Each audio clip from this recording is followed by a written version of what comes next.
Right everyone, welcome back to another video. So this is going to be a trade breakdown. If you don't know already, I'm attempting to pass a 100k FTMO challenge on my YouTube. Okay, so every single trade I will post and I'll document, I'll break it down, okay, loss or win.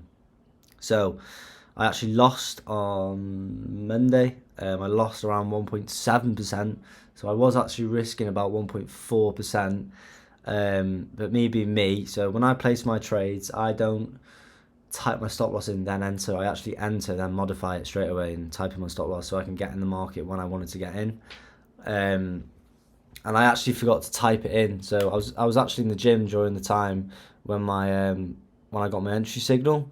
I was just about to head to the gym, and obviously I clicked I sold, and then I just completely forgot to type it in. Obviously I had a visual stop loss on my trading view, but I just forgot to type it in.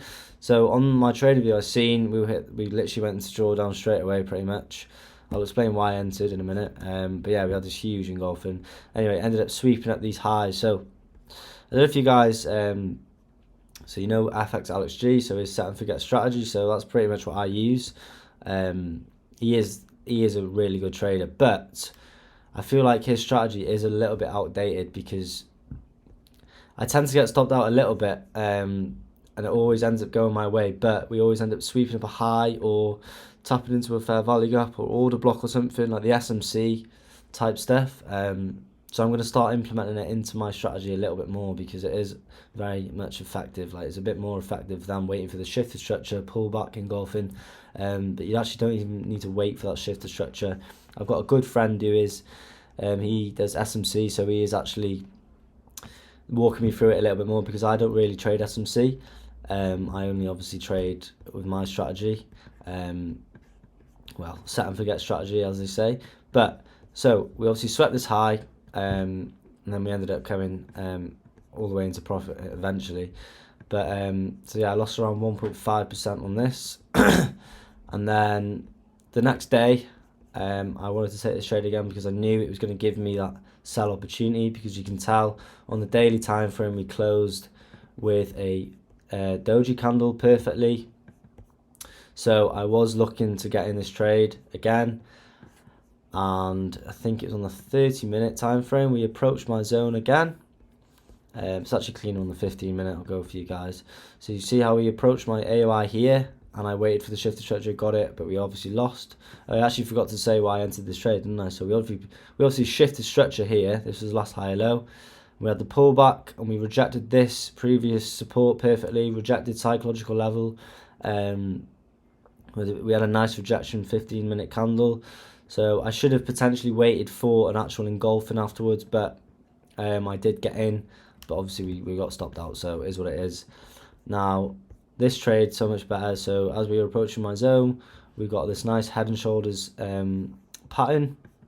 Okay, so that's simple for a reversal pattern, shifted structure. Okay, so we also had the shifted structure to the downside. So all I was doing was waiting for a pullback.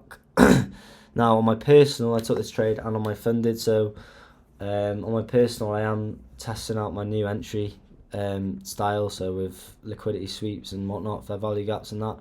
And then obviously on my funded, I waited for that engulfing, and we got the engulfing anyway, and I took the trade. Now, the personal entry was actually perfect, to be fair. And then obviously the funded one, we literally got the engulfing. So this is not an engulfing candle. This is, I don't even, what candle even is that? I don't take no notice of that. There's obviously a little rejection candle, but we closed above this 50-minute AMA. So that could have easily carried on going up, so that wasn't enough for me. On my funded anyway. On my personal, I wasn't really too bothered. But yeah, because I was on the 1-minute time frame for my personal entry. And obviously we got the engulfing, and then I entered on my funded, and my stop loss was actually around here. But yeah, that is the trade. The account currently is sat on, I will put a screenshot up on the screen, 104 and $313. Okay, so I'm at 4.3% on the account. Now I am going to Thailand on literally Monday, so what day is it today? 5 days I'm going away, so out there I'm going to do these videos still. I'm going to get a little bit more content, some IRL content. If you guys want to see that, that'll be pretty good. Now I'm going with all my business partners, so in the trade minds like Telegram, I actually called this trade to a T. As it was here, as we broke the neckline, or as it was up here, I was saying we've got a nice potential head and shoulders forming, and then I sent another screenshot. I literally put a screen recording on the screen right now. And then we had obviously the breakthrough, and then I said I'm waiting for a pullback. I sent that in, and then I sent a picture of when I entered the trade, and then obviously during the trade, and then after. Okay, it doesn't get any more cleaner than that, to be honest with you. But yeah, that's pretty much it for this video. We are back.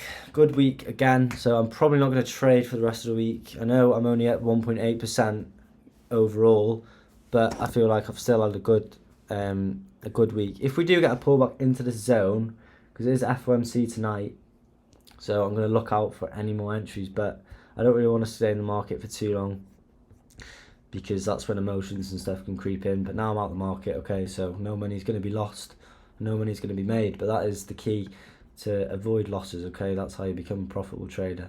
But yeah, very good trade, very good week, okay? I'll see you guys in the next video.